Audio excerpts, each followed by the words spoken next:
The geopolitical landscape of the Middle East has been shaken to its core by an unprecedented manifestation of modern kinetic warfare, leaving global defense intelligence agencies, including those within the United States, scrambling to analyze the strategic paradigm shift. For decades, the concept of a multi-domain military intervention against a heavily fortified sovereign state was viewed through the lens of prolonged campaigns, significant logistical buildups, and unavoidable attritional overhead. Yet, the rapid and total neutralization of primary defensive and strategic command infrastructure across Iran has permanently upended these established doctrines. The sheer clinical precision, speed, and systemic coordination of the operation completely bypassed the traditional layers of early warning networks, rendering one of the most heavily fortified asymmetric defense frameworks in the world completely obsolete in a matter of hours. For years, regional defense planning was defined by the formidable nature of the Iranian defensive ecosystem. Tehran had painstakingly constructed a deeply buried, subterranean network of ballistic missile facilities, hard-site drone manufacturing plants, and heavily redundant integrated air defense systems primarily anchored by advanced Russian-designed S-300 batteries and localized domestic evolutions like the Bavar 373. Combined with a robust cyber warfare apparatus and the strategic advantage of controlling the geographic choke point of the Strait of Hormuz, the conventional wisdom dictated that any direct strike on mainland assets would carry an astronomical cost. Pentagon war games and independent Western think tank simulations historically indicated that a conflict would inevitably spill over into a grinding war of attrition, marked by massive civilian infrastructure damage, severe global economic disruptions via the maritime energy corridors, and high casualty figures among attacking forces. The reality of the strike that unfolded blew past every analytical model previously held by global military analysts. It was not a prolonged campaign of bombardment, but rather a compressed, perfectly synchronized multi-domain assault that weaponized the vulnerabilities of modern digital and kinetic interconnectedness. The opening phase of the strike did not begin with the roar of jet engines or the visible launch of cruise missiles from naval platforms, but with a silent, catastrophic failure of the target nation's command, control, communications, computers, intelligence, surveillance, and reconnaissance network. Before any physical ordnance touched Iranian soil, the entire military communications matrix was subjected to a highly sophisticated, multi-tiered cyber and electronic assault. This was not a standard denial-of-service attack, but an injection of highly specialized, weaponized code that manipulated the internal telemetry data of the air defense radar networks. As the electronic warfare systems went into effect, defensive operators in bunkers from Bandar Abbas to Tehran were presented with entirely fabricated operational pictures. Radars either reported completely clear skies or were overwhelmed with thousands of phantom targets, forcing automated systems into a state of computational paralysis. This tactical blindness ensured that when the physical strike elements actually entered Iranian airspace, there was no coordinated response. The integration between early warning radar arrays and mobile surface-to-air missile batteries was entirely severed.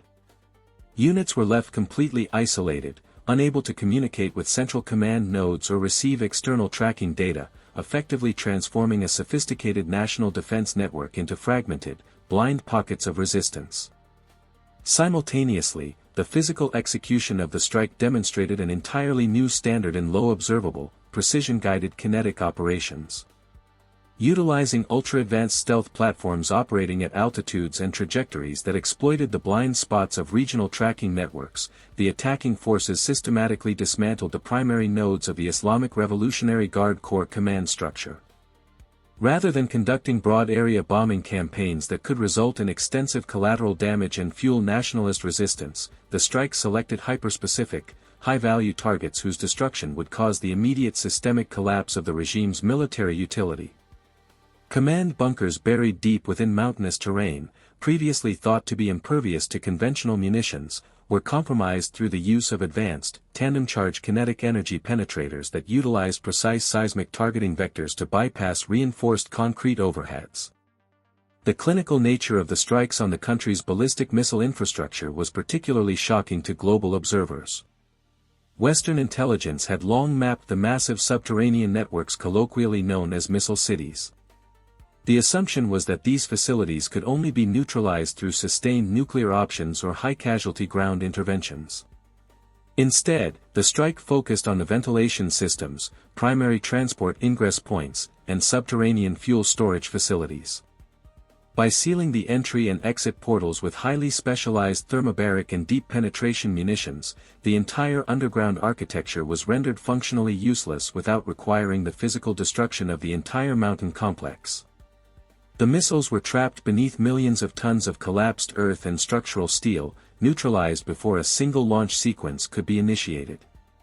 Even more stunning was the total neutralization of the maritime threat in the Persian Gulf and the Strait of Hormuz. The strategy of using swarms of fast attack craft armed with anti-ship cruise missiles had long been Iran's primary deterrent against foreign naval power.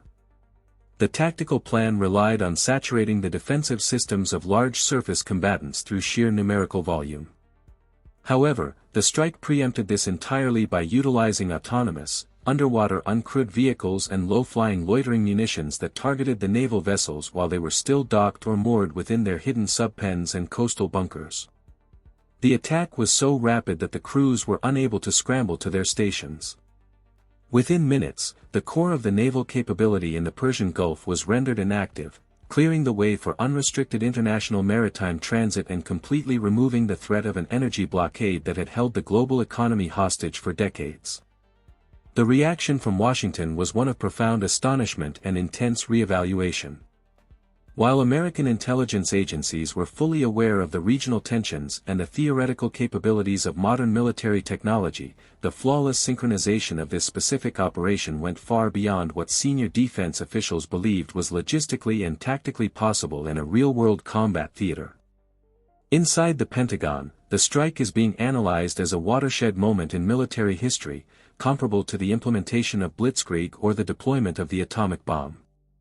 It demonstrated that the traditional reliance on massed armies and prolonged logistics chains can be entirely superseded by hyper-connected, multi-domain precision campaigns that achieve victory through systemic dislocation rather than brute attritional destruction. This development has profound implications for global deterrence. For years, revisionist powers across the globe had built their defensive strategies around the concept of anti-access/area denial, believing that if they could make the cost of entry high enough, they could deter Western intervention and operate with impunity within their respective regions. The total dismantle of the Iranian state defense infrastructure in a singular, flawless event has shattered this illusion. It has proven that no amount of geographic isolation, deep fortification, or asymmetric preparation can withstand a truly synchronized, modern multi-domain assault that operates at the cutting edge of digital and physical integration. The domestic fallout within Iran has been immediate and chaotic. With the military command architecture effectively vaporized and the communication networks fragmented, the centralized authority of the political and clerical leadership has experienced a catastrophic loss of control. The various security apparatuses, which previously relied on a strict, top-down hierarchy for direction and logistical support, have found themselves completely disconnected from the center of power. This administrative vacuum has led to widespread institutional paralysis, as regional governors and local military commanders are forced to operate independently without a clear understanding of the broader national situation. The psychological impact of realizing that their most guarded military secrets and fortified installations were compromised effortlessly has shattered the internal morale of the security forces, leading to mass desertions and a general breakdown in civil order. Furthermore, the economic architecture supporting the regime's regional influence has been entirely dismantled. By targeting the specific financial nodes, illicit smuggling networks, and command centers used by the Islamic Revolutionary Guard Corps to fund and direct its network of regional proxies, the strike has effectively decoupled Tehran from its external levers of power. The various proxy groups across the Levant and the Arabian Peninsula suddenly find themselves completely cut off from their primary source of funding, intelligence, and advanced weaponry. Without the logistical spine of the mainland supporting them, these groups are rapidly fracturing, drastically reducing their capability to project power or threaten regional stability. The entire network of asymmetric influence that Tehran spent decades cultivating has evaporated in a matter of days. The broader international community is now forced to grapple with a completely rewritten geopolitical reality. Nations that had previously balanced their foreign policies to avoid provoking the regional powerhouse are now rapidly recalibrating their strategic alignments. The swift and decisive nature of the strike has sent a clear message to state actors globally regarding the true capabilities of modern, high-tier military power when executed without the constraints of legacy doctrines. It has sparked an intense global arms race centered around cybersecurity, quantum-resistant communication systems, and autonomous defense networks, as nations realize that traditional military hardware is fundamentally vulnerable without absolute electronic and digital supremacy. As the dust settles over the highly strategic regions of the Middle East, the operational execution of this flawless strike will be studied by military academies and intelligence agencies for generations. It stands as a stark testament to the fact that the nature of human conflict has entered an era where information dominance, algorithmic precision, and multi-domain synchronization are the ultimate arbiters of victory. The complete and systematic dismantling of a highly fortified regional power without a protracted war has redefined the boundaries of strategic possibility, leaving both allies and adversaries in a state of profound shock as they confront the dawn of a new age in global security and military dominance.